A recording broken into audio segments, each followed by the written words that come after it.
Jesus, how awful. It kind of reminds me of the poisonings in the US. Except for the 4-year-long time frame between incidents. I had never heard of the Mona bomber before. Thank you for sharing. Great write-up. The naming conventions we get stuck with a warning to avoid injury don't tell this teacher how to do his job. 2020 shirt. Every long-distance sabotage killer has to be a bomber. Whether or not they use bombs or not. Maybe this is a silly question. But if he were in prison, wouldn't they have DNA samples of him that they would be able to match with those found on the egg? As some other guy said, the US service member wouldn't really make sense. They wouldn't be overseas for 18 years. And certainly not in one place.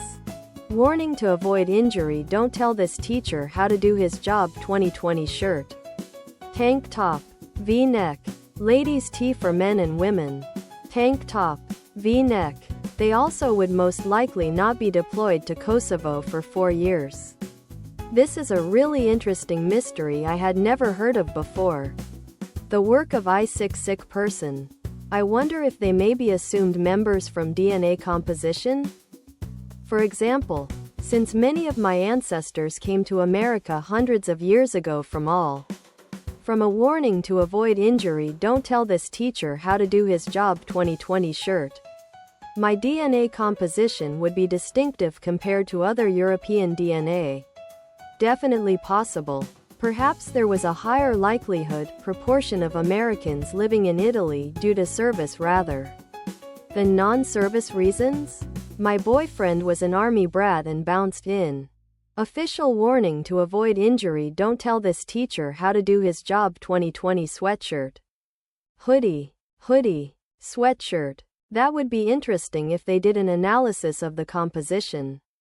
It would definitely give away whether it was an Italian or an American. Crazy case. Doubt it had anything to do with US soldiers in Italy though. Our Bosnia rotations were only 6 months long and most soldiers leave US a year at the warning to avoid injury. Don't tell this teacher how to do his job. 2020 shirt.